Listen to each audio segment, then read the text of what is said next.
반갑습니다. 6월 2일 금요일 10분 말씀 되겠습니다. 성경 말씀은 요한복음 4장 10절에서 14절까지를 읽어드리겠습니다. 예수께서 대답하여 이르시되 네가 만일 하나님의 선물과 또 네게 물 좀 달라 하는 이가 누구인 줄 알았더라면 네가 그에게 구하였을 것이요 그가 생수를 네게 주었으리라. 여자가 이르되 주여 물길을 걸었도 없고 이 우물은 깊은데 어디서 당신이 그 생수를 얻겠사옵나이까. 우리 조상 야곱이 이 물을 우리에게 주셨고 또 여기서 자기와 자기 아들들과 짐승이 다 마셨는데 당신이 야곱보다 더 크니까. 예수께서 대답하여 이르시되 이 물을 마시는 자마다 다시 목마르느니와 내가 주는 물을 마시는 자는 영원히 목마르지 아니하리니 내가 주는 물은 그 속에서 영생하도록 솟아나는 샘물이 되리라. 아멘. 자, 오늘 이 시간에 말씀은 수가라고 하는 그 마을의 우물 옆에서 사마리아 여자와 예수님과의 물을 중심으로 하는 대화가 기록이 되어졌습니다.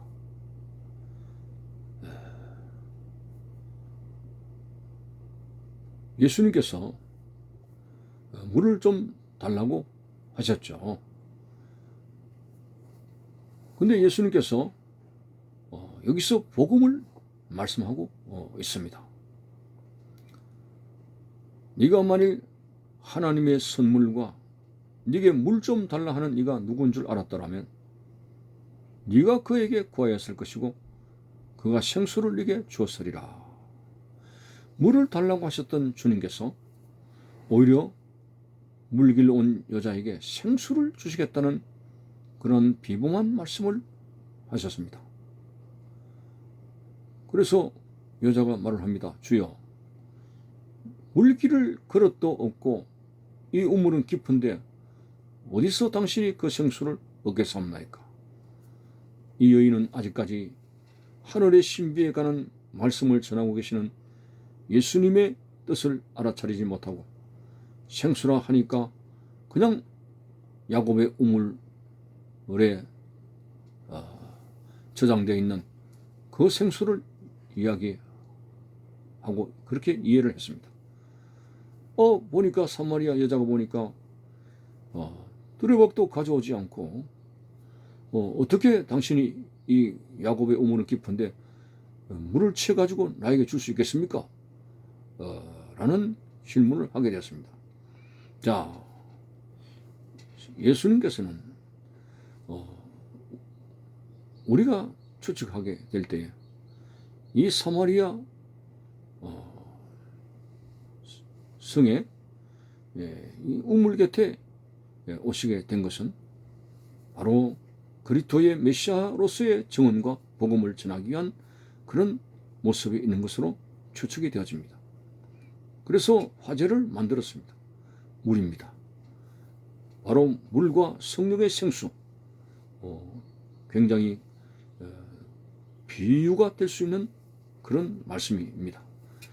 물을 화제로 예수님께서 대화를 하셨죠. 생수입니다.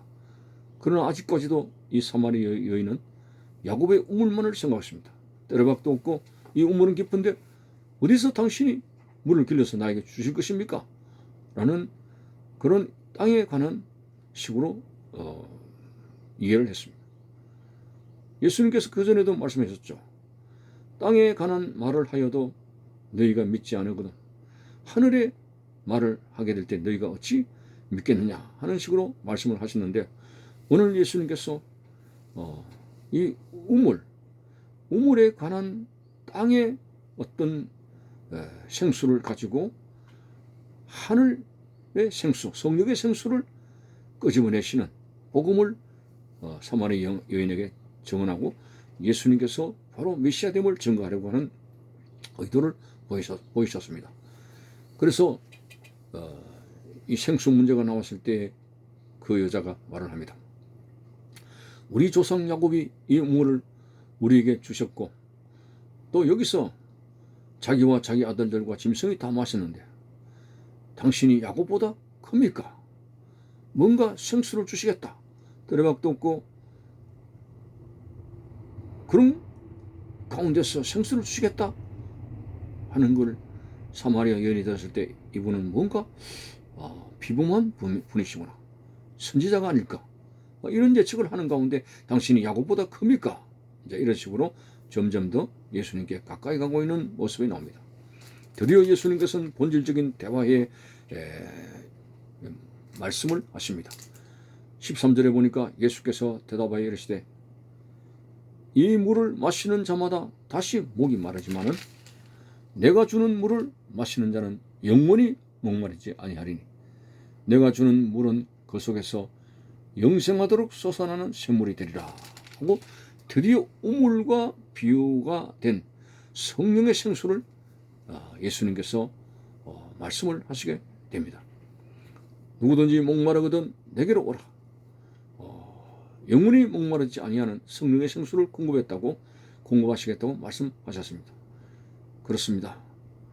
오늘 이 사마리아 여인은 깨닫지 못했지만 우리는 성령의 생수를 하나님이 알게 하셔서 깨닫고 있습니다. 성령이 바람같이 불같이 생수같이 임하신다고 했습니다.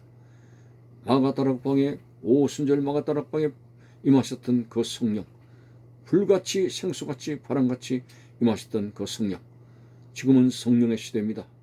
열 선지자를 통해서 성령을 물붓듯이 부어주시겠다던 그 시대에 오늘 우리들이 살고 있습니다. 이것은 구약시대의 율법을 중심으로 한 민족보다 더 큰 혜택과 은혜를 받고 살아가는 말세의 사람들입니다. 모든 사람에게 성령을 부어주시는 이 시대에 살고 있습니다.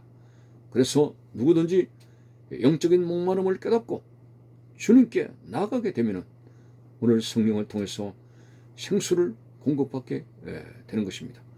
참으로 우리들이 기도하는 가운데 우리 인생은 광야를 살고 있는 모습과 같습니다. 광야는 목마릅니다. 광야는 덥습니다. 광야는 시련과 힘든 것과 여러 가지 고난이 있습니다. 이런 우리들에게 오아시스와 같은 그 생수, 다시 말해서 육의 어떤 갈증을 말씀하는 것이 아니라 우리의 영적인 목마름에 대한 시원한 해결은 성령을 통해서, 성령의 능력을 통해서, 성령의 감동 감화심을 통해서 되어지는 이 시대에 우리는 예수께로 나가서 그분의 말씀을 듣고 성령의 생수를 공급받아야 하는 사실을 잊지 말아야 됩니다. 말씀과 성령은 언제나 함께 역사하십니다. 우리가 말씀을 사모하여 들을 때에 성령께서 말씀을 통해서 역사하시게 됩니다. 마치 굴이라고 하는 전선을 통해서 전력이 흐르는 것처럼 하나님 앞에 마음의 문이 열리고 믿으려고 하는 그런 그 마음에 하나님의 성령께서 생수같이 바람같이 불같이 역사하셔서 우리에게 믿음을 더하시고 성령으로 거듭나게 되는 그런 구원받는 자로서의 인침을 받게 되는 것입니다. 무엇보다도 성령께서 정언하시는 것이 예수님이 하나님의 아들이시고 그리고 속죄의 피를 흘렸다는 것을 성령이 내 속에서 정언하심으로 성령이 우리로 하여금 믿게 하심으로 우리는 예수 그리스도의 피로서 죄사함을 받게 되고 성령의 인침을 받은 사람, 다시 말해서 예수 그리스도의 피로 속죄함을 받은 사람으로 거듭나게 되는 것입니다. 오늘 참으로 성령이 임하시면 오직 예루살렘과 유다와 사마리아 땅끝까지 이르러 내 증인이 되라고 했었는데 성령이 임하셔야 됩니다. 성령이 임하셔가지고 오늘도 우리는 말씀을 통해서 성령을 받았고 그리고 그 말씀에 예수 그리스도의 피에 대한 확신을 성령을 통해서 얻었습니다. 참으로 인생의 제 문제에 대해서는 그 갈급함과 갈증과 인생의 여러 가지 경제적이고 질병과 여러 가지 평안과 행복에 대한 목마름의 문제가 일순간에 성령의 생수를 통해서 해결되는 것입니다. 그래서 예수님은 외쳤습니다.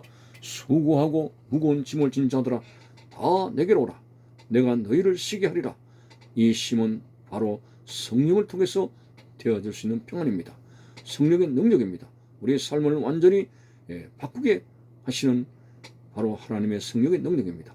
오늘 사마리아 여인에게 주시려고 하는 영원한 생명수, 영원히 목마르지 않은 성령의 생수로 충만받는 오늘 우리들의 생활이 될 수 있기를 바라는 것입니다. 감사합니다.